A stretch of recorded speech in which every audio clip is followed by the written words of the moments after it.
Bismillahirrahmanirrahim. Assalamualaikum warahmatullahi wabarakatuh. Hari ini kita masuk ke chapter PPh pasal 21 atau potput. Penghasilan bisa berupa gaji, upah, honorarium, tunjangan, dan pembayaran lain dengan nama atau bentuk apapun. Penghasilan bisa diterima dari suatu pekerjaan, dari penyerahan jasa, atau dari kegiatan yang dilakukan oleh orang pribadi, baik oleh subjek pajak dalam negeri maupun subjek pajak luar negeri. Penghasilan yang diterima oleh subjek pajak dalam negeri akan dikenakan PPh pasal 21. Sedangkan untuk penghasilan yang diterima oleh subjek pajak luar negeri akan dikenakan PPh pasal 26. Siapakah pemotong, penyetor, dan pelapor PPh pasal 21 atau potput? Yaitu pertama, pemberi kerja yang maupun yang berbentuk OP atau orang pribadi, badan, ataupun BUT. Kedua, bendaharawan pemerintah. Ketiga, dana pensiun, penyelenggara jaminan sosial tenaga kerja, THT atau JHT. Keempat, orang pribadi atau badan yang melakukan pembayaran kepada wajib pajak dalam negeri yang melakukan pekerjaan bebas atau subjek pajak luar negeri. Dan yang kelima adalah penyelenggara kegiatan. Pemberi kerja yang bukan pemotong PPh pasal 21 atau 26 yaitu pertama kantor perwakilan negara asing, kedua organisasi-organisasi internasional yang tertera di dalam PMK mengenai organisasi internasional yang tidak termasuk subjek pajak penghasilan. Ketiga, organisasi-organisasi internasional yang ketentuan pajak penghasilannya didasarkan pada ketentuan perjanjian internasional dan dalam perjanjian internasional tersebut mengecualikan kewajiban pemotongan pajak serta organisasi-organisasi yang dimaksud telah ditetapkan oleh Menteri Keuangan. Dan yang keempat adalah pemberi kerja orang pribadi yang tidak melakukan usaha ataupun pekerjaan bebas, di mana pemberi kerjanya itu semata-mata memperkerjakan orang pribadi untuk melakukan pekerjaan rumah tangga atau pekerjaan yang bukan menghasilkan untuk usaha atau pekerjaan bebas. Contohnya, saya orang pribadi membayar gaji kepada asisten rumah tangga. Saya membayar tukang kebun rumah tangga, atau saya membayar tukang. Selanjutnya, pengecualian pemotong. Pemberi kerja bukan pemotong PPh pasal 21 atau 26, sama ya barusan sudah dijelaskan. Selanjutnya, siapa penerima penghasilan yang dikenakan PPh pasal 21 atau 26? Pertama, pegawai. Kedua, bukan pegawai. Ketiga, mantan pegawai. Ketiga, peserta kegiatan, yaitu seperti peserta perlombaan, peserta rapat, peserta konferensi, sidang, peserta kepanitiaan, peserta pelatihan atau pendidikan, dan peserta kegiatan lainnya. Dan yang keempat adalah penerima uang pesangon, pensiun, atau uang manfaat pensiun, THT, JHT, termasuk ahli warisnya. Dan yang kelima adalah anggota Dewan Komisaris atau pengawas saja yang tidak merangkap sebagai pegawai. Selanjutnya, penghasilan yang tidak dikenakan PPh pasal 21 atau 26, pertama, pembayaran manfaat atau santunan asuransi kesehatan, asuransi kecelakaan, asuransi jiwa, dwiguna, dan beasiswa. Dan yang kedua adalah natura atau kenikmatan dari wajib pajak atau pemerintah. Contohnya, mobil dinas, pulsa dari kantor, bensin dari kantor, tol yang di-reimburse, artinya kita yang membayar tol nalangin yang kemudian akan diganti oleh kantor. Nah, itu tidak dikenakan PPh pasal 21. Dan yang ketiga adalah iuran pensiun kepada dana pensiun yang telah disahkan oleh Menteri Keuangan, yaitu iuran THT atau JHT yang dibayar oleh pemberi kerja.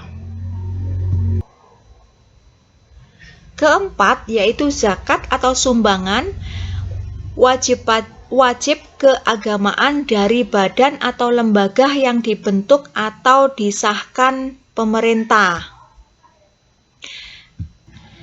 Jadi, kalau kita menerima zakat atau sumbangan dari lembaga yang sudah disahkan oleh pemerintah, maka itu tidak dikenakan oleh PPh pasal 21. Namun apabila kita oleh sumbangan dari lembaga yang tidak disahkan oleh pemerintah, tetap akan dikenakan PPh pasal 21 atau 26. Dan yang kelima yaitu beasiswa, sebagaimana yang dimaksud dalam PPh pasal di dalam PPh pasal 4 ayat 3 di dalam huruf I Undang-Undang PPh.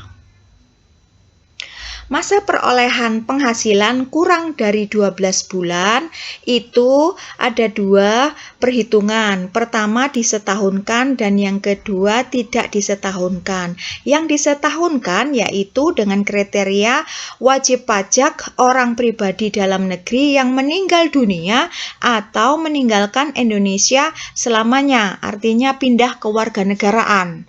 Nah, apabila contohnya ya,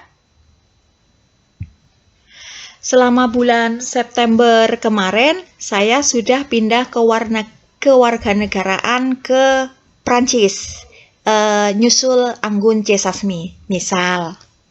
Maka saya dikenakan PPh pasal 21-nya memperoleh gaji dari kesatuan dari bulan Januari sampai September, yaitu kan 9 bulan. Nah, karena saya sudah pindah kewarganegaraan, maka perhitungan penghasilan bruto saya disetahunkan, disetahunkan nanti ya, dikali 12 bulan gitu ya.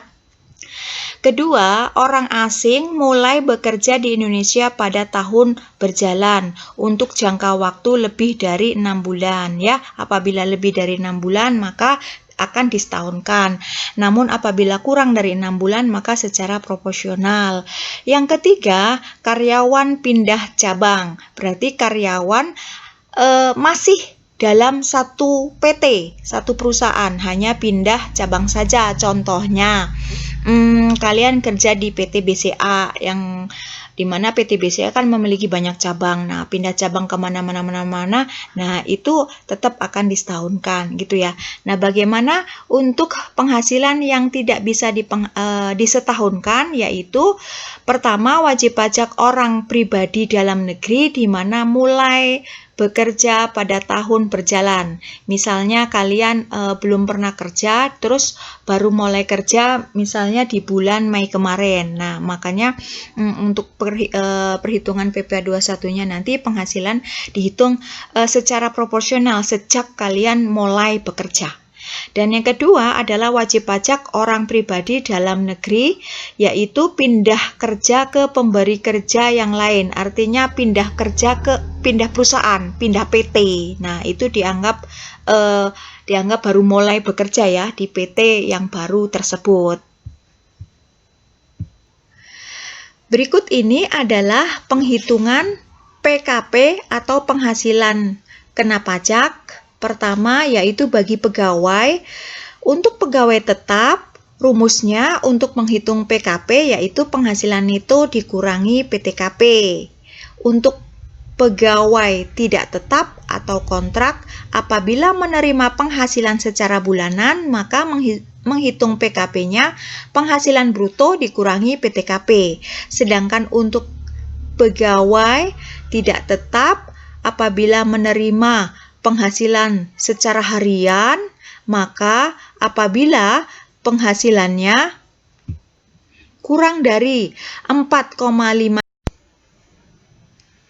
Saya ulang ya, untuk pegawai tidak tetap, apabila penghasilan yang diterima berupa penghasilan harian, apabila penghasilannya kurang dari 4,5 juta, maka untuk menghitung PKP-nya yaitu penghasilan bruto dikurangi Rp450.000. Sedangkan apabila penghasilannya antara 4,5 juta sampai dengan 10.200.000 rupiah, maka rumusnya penghasilan bruto dikurangi PTKP harian. Sedangkan menerima penghasilan lebih dari 10,2 juta, maka rumusnya penghasilan bruto dikurangi PTKP. Selanjutnya, untuk menghitung pensiunan yang berkala, rumusnya penghasilan neto dikurangi PTKP. Lanjut, untuk pegawai yang bukan pegawai.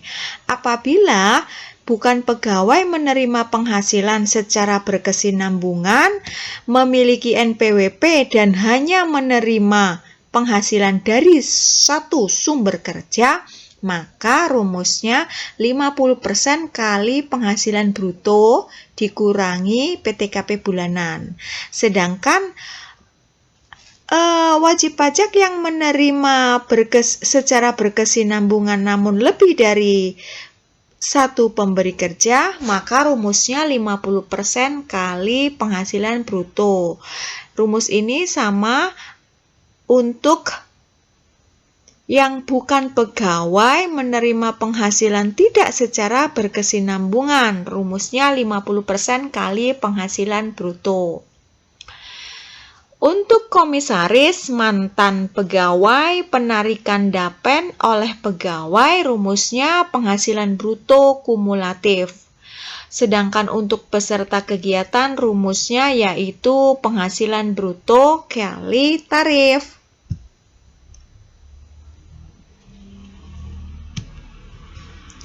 Penerima penghasilan tidak ber-NPWP, PPh pasal 21 dikenakan sebesar 120% lebih tinggi daripada PPh pasal 21 yang seharusnya, yaitu berarti 20% lebih tinggi.